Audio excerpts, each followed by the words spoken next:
여러분을 주님의 이름으로 환영합니다. 오늘 우리에게 주신 하나님의 말씀은 고린도후서 8장 14절입니다.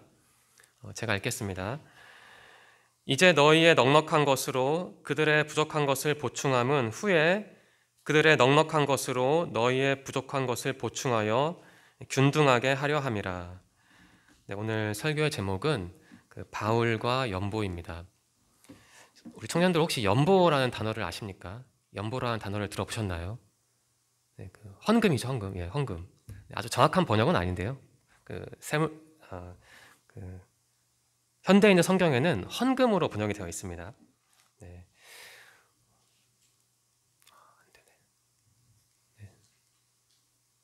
네, 잠시만. 네, 리모컨이 잘 안 돼서 잠시만 다시 한번 해보죠. 네, 어버이 주일이라서 어버이 주일 관련된 설교를 하면 좋은데 또 목사님께서 하셨으니까 저는 다른 설교를 하겠습니다. 네, 이게 또 작동이 안 되네요. 그러면 수동으로 해야죠. 네, 네, 그 다음 페이지 부탁합니다. 네, 오늘은 바울이 헌금에 대해서 어떠한 말을 했는지 같이 나눠보고자 합니다. 네, 다음 페이지 부탁합니다. 바울은 고린도에 편지를 보냈습니다. 그게 바로 고린도 전서와 고린도 후서죠. 고린도 후서에서 바울이 헌금에 관한 부분을 기록했습니다. 고린도는 오늘날 그리스에 있고요. 가장 오른쪽 상단에 있는 사진에 있는데요. 아테네에서 서북쪽으로 한 80km 정도에 있습니다. 차로 1시간 거리라고 합니다. 유적지도 있고 또 현대적인 건물도 있네요. 네, 다음입니다. 네, 고린도 후서는 바울이 고린도 교회에 보낸 두 번째 편지인데요. 주로 고린도 교회와 바울의 관계를 보여주는 내용이 기록되어 있습니다. 그리고 고린도 교회의 여러 가지 문제를 해결하기 위한 편지이기도 하죠. 또 무엇보다 중요한 게 이 고린도 후서는 바울의 개인적인 자서전적인 내용이 담겨 있습니다. 다음입니다. 네, 그 중에 중요한 지점에 위치한 게 바로 이 돈, 헌금 문제였습니다. 다음입니다. 네, 연보, 쉽게 헌금이라고 번역하는데 좁은 의미로 맞지만은 아주 정확한 번역은 아닙니다. 다음입니다.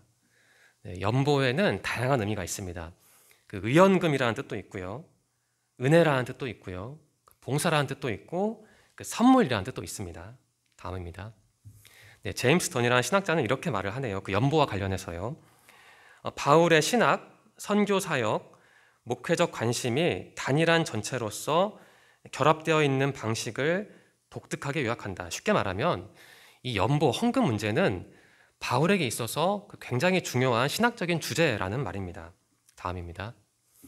네, 바울이 고린도 교회에 편지를 보내서 연보, 헌금을 요청한 이유는 예루살렘 교회를 돕기 위해서였습니다. 왜 예루살렘 교회를 도우려 했을까요? 다음입니다. 예루살렘 교회가 재정난을 겪었기 때문입니다.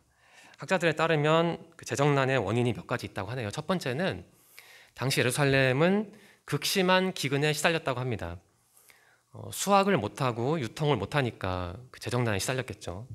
또 다른 원인은 사도행전에 잘 묘사되어 있듯이 초대교회는 공동 소유 풍습이 있었습니다. 빛과 어둠이 있는데요. 단점은 공동 소유 풍습 때문에 개인 생산성이 약화가 됩니다. 그래서 아마도 재정난을 겪었을 것이다 라고 말하는 학자들이 있습니다.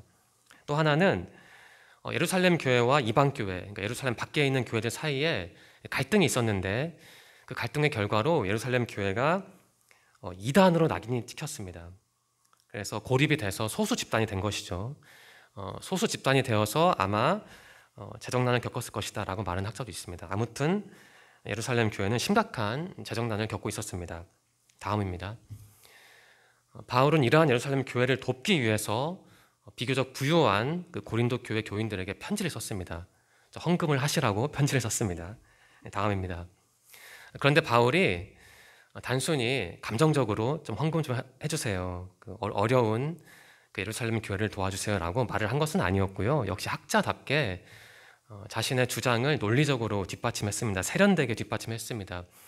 그러한 바울의 논리와 그 세련됨을 보여주는 세 가지 원리를 오늘 같이 함께 나누고자 합니다. 다음입니다. 첫 번째는 그 연보에 담긴 그 균등의 원리를 살펴보겠습니다. 다음입니다. 제가 고린도 후서 8장 13절과 14절을 다시 읽겠습니다. 이는 다른 사람들은 평안하게 하고 너희는 곤고하게 하려는 것이 아니요 균등하게 하려 함이니 이제 너희의 넉넉한 것으로 그들의 부족한 것을 보충함은 후에 그들의 넉넉한 것으로 너희의 부족한 것을 보충하게 하여 균등하게 하려 함이라. 다음입니다. 네, 고린도 교회는 비교적 부유한 교인들로 구성되어 있었던 것 같습니다. 앞에서 사진에서 보였듯이 고린도 교회는 그 항구 근처에 있지 않았습니까? 아마도 추정컨대 무역업을 해서 거부가 된 사람들이 있었을 겁니다. 그러한 교인들이 있었으니까 고린도 교회는 돈이 많은 교회였겠죠. 반면 예루살렘 교회는 앞에서 설명해 드렸듯이 몇 가지 원인으로 심한 재정난을 겪었습니다. 바울은 고린도 교회 교인들에게 편지를 하면서 이러한 논리를 펼쳤습니다. 지금 당신들이 넉넉하니 그것으로 어려운 예루살렘 교회를 도와주십시오. 넉넉한 교회가 어려운 교회를 도우면 이게 평등해지지 않습니까? 그러한 그 논리를 폈던 것이죠. 다음입니다. 그런데 그뿐만 아니라 또 이런 말을 하네요. 굉장히 중요한 말인데요. 8장 14절 후반부입니다. 후에 여기서 그들은 예루살렘 교회입니다. 그들의 넉넉한 것으로 여기서 너희는 고린도 교회죠. 너희의 부족한 것을 보충하여 균등하게 하려 함이라. 이런 말을 하고 있네요. 지금은 고린도 교회 여러분 당신들이 부유해서 가난한 예루살렘 교회를 돕지만 언젠가 그 상황이 뒤집어져서 고린도 교회 여러분들이 힘들어졌을 때 예루살렘 교인들이 여러분을 도울 것입니다. 이런 말을 하는 것이죠. 그러니까 여기서 균등의 원리는 상호적이네요. 그러니까 한쪽에만 적용되는 게 아니라 그 양쪽 모두에게 적용되는 균등의 원리입니다. 다음입니다. 어떤 신학자는 이렇게 정리를 합니다. 아주 산뜻하게 정리를 했는데요. 이것은 그 상부상조의 정신을 보여준다고 합니다. 조금 더 길게 설명하면 풍부한 사람들과 부족한 사람들을 평평하게 만드는 그 하나님의 공평에 대한 배려라고 합니다. 쉽게 말하면 하나님은 부유한 사람과 가난한 사람을 그대로 두시지 않고 어떠한 지점에서는 그 평평하게 만드시는 공평한 하나님이라는 뜻입니다. 바울은 이 논리를 좀 다르게 설명합니다. 구약을 동원해서요. 다음입니다. 고린도후서 8장 15절인데 그 출애굽기 16장 18절 그 만나 사건을 인용한 말씀입니다. 이런 말을 하네요. 기록된 것 같이 많이 거둔 자도 남지 아니하였고 적게 거둔 자도 모자라지 아니하였느니라. 출애굽기 말씀인데요. 이스라엘 백성이 이집트를 탈출한 다음에 광야에서 생활할 때 먹을 것이 없어서 고생하지 않았습니까? 그때 하나님께서 그들에게 메추라기와 만나를 제공해 주셨죠. 바울이 인용한 말씀은 이스라엘 백성이 만나를 얻은 사건을 묘사하는 말씀입니다. 출애굽기 16장 16절에서 18절 말씀을 제가 읽겠습니다. 여호와께서 이같이 명령하시기를 너희 각 사람은 먹을 만큼만 이것을 거둘지니 곧 너희 사람 수요대로 한 사람의 한 오멜씩 거두되 각 사람이 그의 장막에 있는 자들을 위하여 거둘지니라 하셨느니라. 18절입니다. 오멜로 되어 본즉 많이 거둔 자도 남음이 없고 적게 거둔 자도 부족함이 없이 각 사람은 먹을 만큼만 거두었더라. 하나님께서 이스라엘 백성들에게 명령을 하셨죠. 내가 만나를 줄 테니 각 가정의 대표는 나와서 너희들 먹을 만큼 거두어 가라 라고 말씀하셨습니다. 그때 사람들은 동일한 양을 거둔 게 아니라 자기 가족 수대로 그리고 본인의 어떤 식사량대로 그것을 거둔 것이죠. 그러니까 사람들은 다 다르게 그 만나를 거둬들였습니다. 하지만 결국에 보니까 똑같았던 거죠. 가족이 많은 사람은 많이 거두었을 테고 가족이 적은 사람은 적게 거두었을 테니까 결국은 각 사람에게 돌아간 양은 같았습니다. 바울은 그 출애굽 사건, 만나 사건을 인용하면서 그 공평한 하나님을 이렇게 해석을 합니다. 다음입니다. 어떤 신학자는 이렇게 정리를 하네요. 욕심으로 많이 거둔 자나 욕심이 적게 거둔 자나 결국 모두 같았다. 하나님은 공평한 하나님이다. 정리하면 바울은 고린도 교회 사람들에게 이 균등의 원리, 이 균등의 원리는 공평하신 하나님의 기초한 원리죠. 그 공평하신 하나님을 말하면서 당신들이 지금 돈이 많이 있으니 어려운 예루살렘 교회를 위해 좀 기부를 하십시오. 이런 말을 하는 겁니다. 두 번째입니다. 다음입니다. 네, 이 연보에 담긴 두 번째 원리는 바로 보상의 원리입니다. 다음입니다. 바울은 시편 112편 9편을 인용해서 다음과 같이 말합니다. 고린도서 9장 9절인데요. 기록된 바 그가 흩어 가난한 자들에게 주었으니 그의 의가 영원토록 있느니라 함과 같으니라. 네, 여기서 그가 흩어 가난한 자들, 여기서 그는 하나님의 일을 하는 의로운 자를 뜻합니다. 구제하는 자죠. 어떤 사람이 하나님의 의로우심을 바탕으로 어려운 사람을 도왔더니 하나님께서 그 사람의 앞날을 밝게 해주셨다는 내용이 바로 시편 112편 9절의 말씀입니다. 다음입니다. 바울은 그 시편 말씀을 인용하면서 이러한 논리를 전개하는 것이죠. 모금 운동에 적극적으로 동참하는 고린도 교인들에게는 그것에 상응하는 경제적인 보상이 있을 것을 지금 강조하고 있는 겁니다.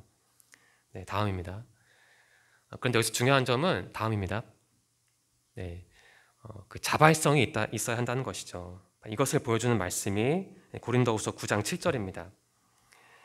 각각 그 마음에 정한 대로 할 것이요 인색함으로나 억지로 하지 말지니 하나님은 즐겨내는 자를 사랑하시느니라. 네, 고린도 교회 교인들에게 요청을 하기를 헌금은 하되 억지로 하지 말고 또 너무 인색하게 하지는 말고 부담스럽지 않게 즐거운 마음으로 헌금을 하라, 이러한 요청을 하는 겁니다. 이 바울의 말을 곰곰이 묵상하면 한편으로는 좀 민망한 기분이 들기도 합니다. 왜냐하면 헌금을 하라는 말이잖아요. 그런데 다른 한편으로는 그 바울의 절박한 심정을 우리는 느낄 수 있어야 합니다. 예루살렘 교회는 굉장히 어려웠거든요. 경제적으로 여러 가지 요인 때문에. 그러한 사람들을 돕기 위해서는 반드시 물질이 필요했고 그 물질을 넉넉하게 가진 부류가 바로 고린도 교회 사람들이었습니다. 고린도 교회 사람들에게 그 헌금을 권유하기 위해서는 나름의 논리도 필요했고 또한 간절한 마음도 필요했을 겁니다. 여기서 이걸 표면적으로 바울이 고린도 사람들에게 헌금을 많이 하세요 이렇게 받아들이기보다는 그 예루살렘 교회의 어려운 상황, 그리고 그 어려운 상황을 마음 깊이 공감했던 그 바울의 심정을 우리가 파악하면 좋을 것 같습니다. 다음입니다. 네, 다음입니다. 네, 9장 10절을 제가 읽겠습니다. 심는 자에게 씨와 먹을 양식을 주시는 이가 하나님이죠. 너희 심을 것을 주사 풍성하게 하시고 너희 의의 열매를 더하게 하시리라. 네, 다음입니다. 바울이 이런 말을 하네요. 고린도 교회 사람들이요, 여러분이 어려운 예루살렘 교회를 경제적으로 돕는다면 하나님께서 여러분들에게 그에 상응하는 경제적인 보상을 해 주실 겁니다. 이런 말을 합니다. 우리는 이렇게 보상이라는 말을 들으면 뭔가 신앙과는 관련이 없다고 생각하지 않습니까? 그런데 이 바울의 논리를 따라가다 보면은 이 보상의 원리가 분명히 있는 것이죠. 좀 응용을 하면 우리가 응용을 하는 겁니다. 예를 들면요, 우리가 가진 것으로 어려운 사람을 도우면 하나님께서는 그것을 보시고 그 도운 사람을 언젠가는 어떠한 방식으로든 경제적으로 보상을 해주실 수 있는 분이죠. 이게 결코 잘못된 논리가 아니죠. 왜냐하면 바울이 이 보상의 원리를 말하지 않습니까? 네. 다음입니다. 이 세 번째 원리는 연보에 담긴, 헌금에 담긴 세 번째 원리는 바로 회복의 원리입니다. 다음 페이지입니다. 네, 먼저 이 회복의 원리를 살펴보기 전에 당시 배경을 간단히 이해할 필요가 있습니다. 당시 예루살렘 교회와 이방 교회, 그러니까 예루살렘 밖에 있는 그 타국에 있는 교회죠. 교회 사이에는 긴장과 갈등이 있었다고 합니다. 바울은 그러한 상황을 인식하고 있었습니다. 그러한 상황에서 그 예루살렘 외부에 있는 어떤 교회, 고린도 교회가 예루살렘 교회를 헌금으로 연보로 돕는다면은 이것은 그 화해와 그 진정한 형제됨의 증표가 될 것이다. 이게 바로 바울의 논리였습니다. 이 헌금을 통해 그러한 껄끄러운 관계가 개선될 것이다. 바로 이것을 노리고 바울은 고린도 교인들에게 그 연보를 요청했던 것이죠. 다음입니다. 앞에서 그 연보에는 다양한 의미가 있다고 말씀드리지 않았습니까? 뭐 의연금, 은혜, 봉사, 선물 이런 뜻이 있는데 여기서는 그 선물로서의 연금에 한번 연보에 헌금에 집중해 보겠습니다. 다음 페이지입니다. 프랑스 사회학자 중에 그 마르셀 모스라는 사람이 있습니다. 이분이 그 증여론이라는 책에서 그 선물에 대해서 묘사한 부분이 있는데요. 그 굉장히 흥미로운 부분이라 우리 청년들에게 소개해드리고 싶습니다. 이분은 선물에 대해 이렇게 묘사를 하네요. 그러니까 선물을 교환하면 이러한 효과가 생긴대요. 첫 번째는 선물을 교환하면 의사소통이 활발해진다고 합니다. 그리고 두 번째로 선물을 교환하면 개인과 사회의 단절이 치유가 된대요. 그리고 세 번째로 선물을 교환하면 그 지속적인 관계가 유지될 수 있다고 합니다. 의사소통, 단절 치유, 지속적인 관계 이 세 가지 문구를 머릿속에 담아두시고 말씀을 같이 나누면 좋겠습니다. 다음입니다. 9장 11절인데요. 제가 읽겠습니다. 너희가 모든 일에 넉넉하여 너그럽게 연보를 함은 그들이 우리로 말미암아 하나님께 감사하게 하는 것이라. 굉장히 중요한 표현이 납니다. 여기서 너희는 고린도 교회 교인들입니다. 그리고 그들은 예루살렘 교회 교인들입니다. 이 말을 정리하면 이렇습니다. 고린도 교회 여러분들, 여러분이 예루살렘 교회 교인들을 경제적으로 도우면 예루살렘 교회 교인들은 하나님께 어떻게 한다고요? 네, 감사한다고 합니다. 다음입니다. 이 말이 의미한 게 무엇이냐면 고린도 교인들의 헌금 덕분에 예루살렘 교회와 하나님 사이의 관계가 회복되고 단단해진다는 겁니다. 앞에서 선물로서의 그 연보를 제가 말씀드렸는데 그 선물의 기능, 즉 그 지속적인 관계를 유지하는 그 기능을 상기하면 좋을 것 같습니다. 다음입니다. 네, 고린도후서 9장 14절 말씀인데요. 이렇게 바울이 기록을 하네요. 또 그들이 너희를 위하여 간구하며 하나님이 너희에게 주신 지극한 은혜로 말미암아 너희를 사모하느니라. 여기서 그들은 예루살렘 교회 교인들입니다. 이 말을 정리하면 이렇습니다.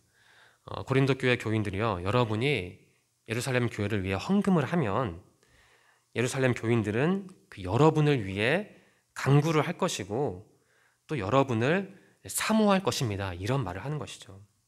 다음 페이지입니다. 이 말을 정리하면 이렇습니다. 고린도 교회 교인들은 예루살렘 교인들에게 연보라는 선물을 줍니다. 그러면은 예루살렘 교인들은 고린도 교인들을 어떻게 대하나요? 네, 그들을 간구하고 사모한다는 거죠. 네, 달리 말해서 그 두 교회 사이에 껄끄러운 관계가, 어긋난 관계가 이 헌금 덕분에, 연보 덕분에 회복될 것이라고 바울은 강조하고 있습니다. 네, 다음 페이지입니다. 네, 간단히 정리를 해보겠습니다. 바울은 고린도 교인들에게 예루살렘 교회를 위한 헌금을 권면하면서 세 가지 원리를 말했습니다. 첫 번째, 균등의 원리를 말했죠. 네, 여러분들이 지금 부유하니까 어려운 교회를 도우십시오. 그러면 나중에 하나님께서 공평한 하나님께서 여러분이 어려울 때 여러분을 도울 것입니다. 이런 말을 하네요. 두 번째는 보상의 원리를 바울은 강조했습니다. 고린도 교회 교인 여러분들이 어려운 예루살렘 교인들을 돕는다면 하나님께서 그것을 보시고 언젠가 여러분에게 보상해 주실 겁니다. 이런 말을 했죠. 그리고 세 번째는 회복의 원리입니다. 고린도 교회 교인들이 어려운 예루살렘 교회 교인들을 경제적으로 지원한다면 그 껄끄러운 두 집단 공동체의 관계가 회복될 것이라고 바울은 강조합니다.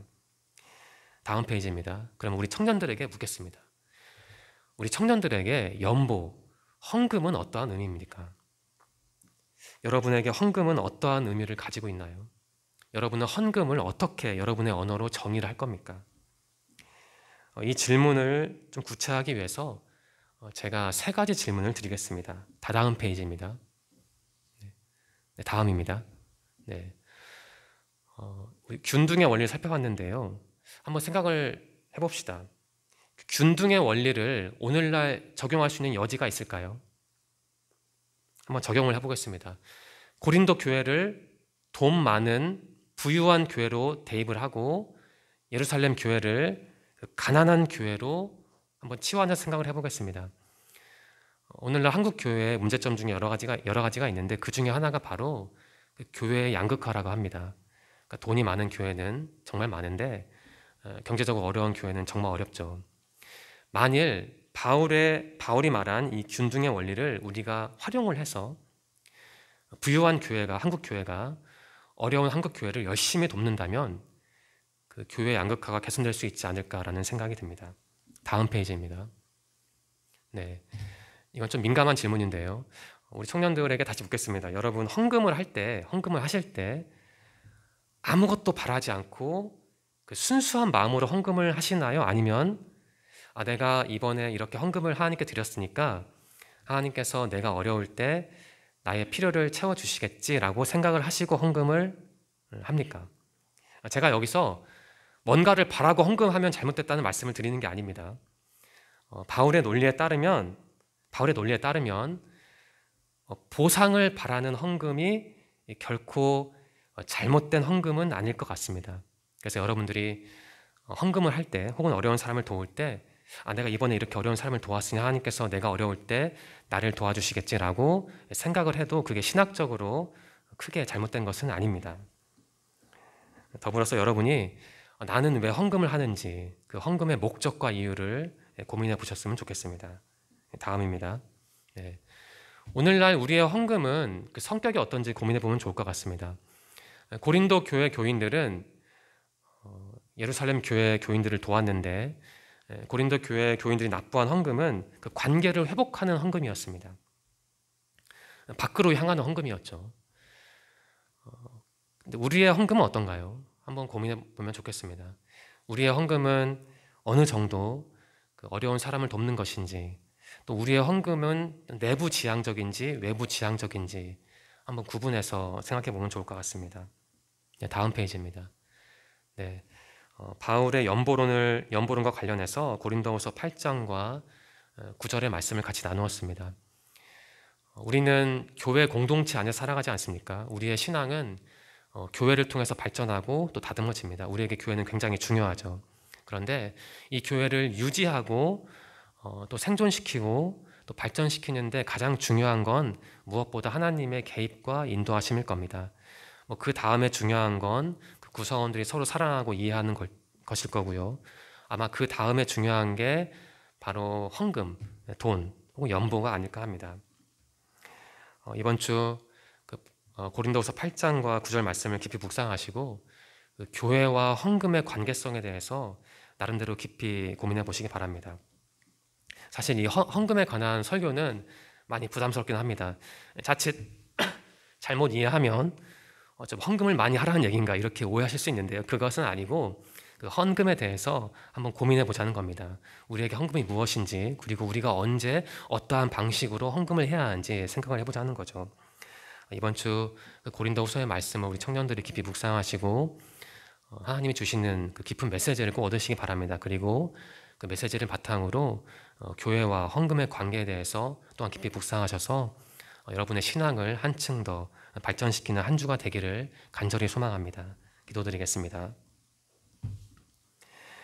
하나님 감사합니다. 오늘도 저희에게 생명을 주시고 우리 사랑하는 청년들의 이름을 기억하여 주시고 그들을 우리 교회로 공동체로 인도해 주셔서 감사합니다. 하나님, 오늘 우리는 고린도후서 말씀을 통해 바울의 연보론을 살펴보았습니다.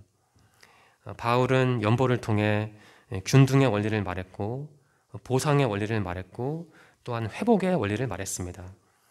하나님, 이 세 가지 원리가 바울이 말한 연보론이 우리 청년들에게 깊은 교훈으로 다가가기를 간절히 소망합니다. 그들이 바울을 깊이 묵상함으로써 교회와 헌금, 연보의 관계성에 대해 나름의 신학을 세울 수 있도록 그들에게 지혜를 허락하여 주옵소서. 지난 한 주도 인도하신 주님 감사합니다. 새로운 한 주가 우리 앞에 있는데 우리의 몸과 마음과 영혼의 건강을 지켜주시고 다음 주도 이 자리에 다 같이 모여 주님께 기쁨의 예배를 드릴 수 있도록 함께하여 주옵소서. 인도하실 것을 믿으며 예수님의 이름으로 감사하며 기도드립니다. 아멘.